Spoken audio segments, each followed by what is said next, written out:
అంటే సడన్ గా పరదేశంలో నుంచి ఇక్కడికి వచ్చారని మీరు ఎవరు భయపడొద్దు.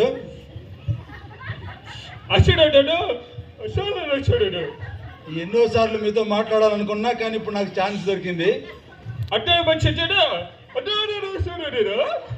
మీరు ఇక్కడికి రావాల్సిన ప్రతిగా ఎక్కడెక్కడో తిరిగి వస్తున్నారు. మీరు ఎక్కడెక్కడ తిరిగినా బాల వికాస్ కేంద్ర సంఘానికి సంబంధించిన వాళ్ళే. నేను మళ్ళా చెప్తున్నాను, మీరు ఈ సంఘానికి సంబంధించిన వాళ్ళే.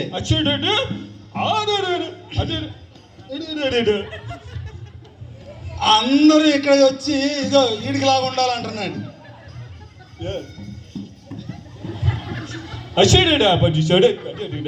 నేను వచ్చింది జర్మనీ నుంచి అయితే ఈయన పరదేశం నుంచి అని చెబుతున్నాడు అంటున్నాడు.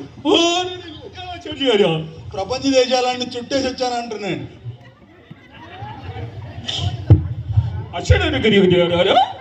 సరిగ్గా చెబుతున్నాడు, ఈయన నా మనసులో ఉన్నది అనుకుంటున్నాడు. కాబట్టి మీరు కూడా ఎప్పుడు భయపడొద్దు. నేను ఎట్టయితే బాల వికాస్ కేంద్రంలో ధైర్యంగా ఉన్నానో అట్టున్నాను అంటున్నాడు.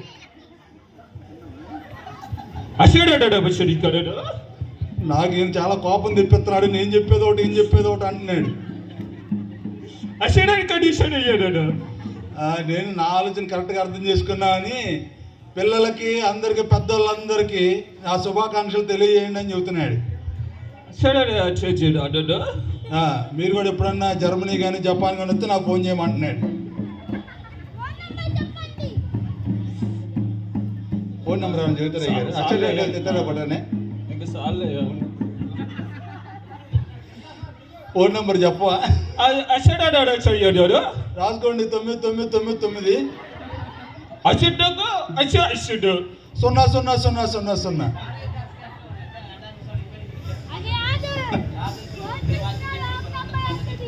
సరే. రాజంకుల్ వచ్చాడు. రాజంకుల్ కూడా ఇక్కడ ఉన్నాడు. ఆయన కూడా నాతో పాటు అక్కడ ఉన్నాడని చెబుతున్నాడు. కాబట్టి ఆయన కూడా ఇక్కడ ఉన్నప్పుడు వాక్యం చెప్పేవాడు. అందుకే నేను కూడా దిగొచ్చా, అక్కడ రాజంకుల్ విడిచిపెట్టి వచ్చా అంటున్నాడు.